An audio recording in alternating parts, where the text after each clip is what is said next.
Imagine my surprise. Just imagine my surprise when I find out the woke media is silencing reporters for wanting to report the truth.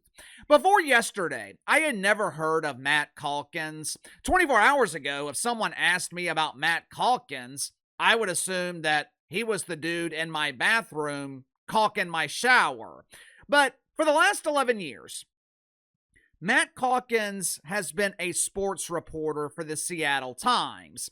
Seattle is a beautiful city, incredible weather. I don't know what it is about cities with incredible weather, especially in the Pacific Northwest, which is one of the most beautiful parts of the country.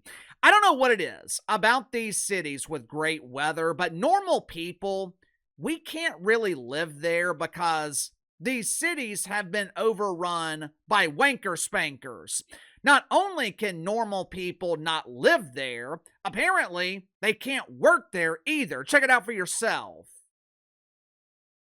Yesterday, Matt Calkins announced his resignation from the Seattle Times. As you can see here, he was very professional with his resignation. He didn't throw a temper tantrum. He didn't disparage his former employer. But he did explain why he was leaving the woke media.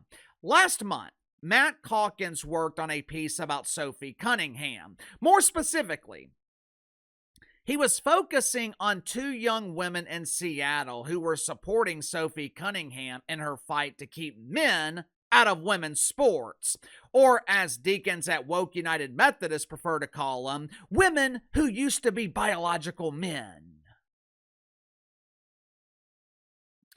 The two teenage girls Matt Calkins interviewed for his article, they were the same young women who were cursed out by one of the owners of the Seattle Spankers.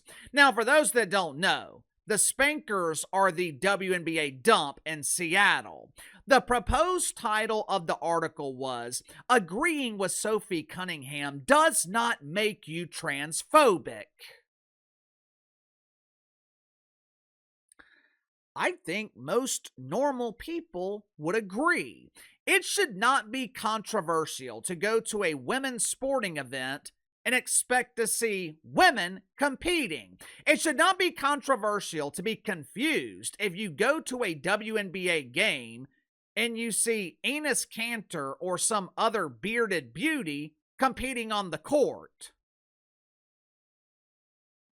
Matt Calkins was giving these young women the opportunity to tell their side of the story. Unfortunately, his editors at the Seattle Times said that was no bueno.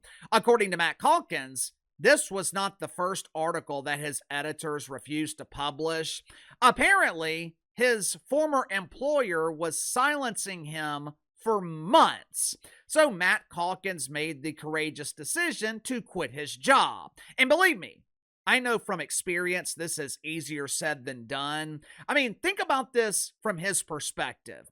Before yesterday, Matt Calkins was a relatively unknown sports reporter. He's working in an industry that has been overrun and fully infected with the woke fungus. I assume his personal beliefs, I assume his values do not align with potential employers.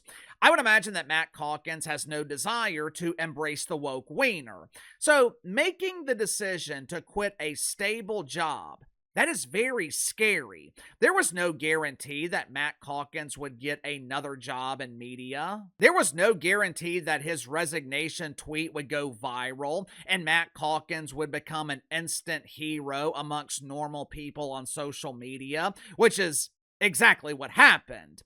Isn't it strange how that seems to happen? Sage Steele was ostracized and silenced by ESPN. Riley Gaines lost her opportunity in women's swimming so the NCAA could celebrate Will Thomas. Seems like every time the woke media tries to silence someone for telling the truth, it backfires. I wonder why. According to the Bible, the truth always comes to the light. Minutes after Matt Calkins resigned, at the Seattle Times, Clay Travis. He was offering him a job with his newly launched media company. Strange how that timing just seemed to work out. My guess is Matt Calkins' career will be a hell of a lot more successful now than it was when he was with the Seattle Times.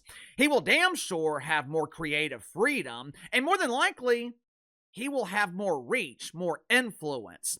All because the Seattle Times refused to publish his articles. Think about it.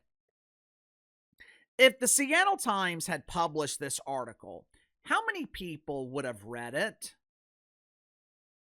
A few thousand?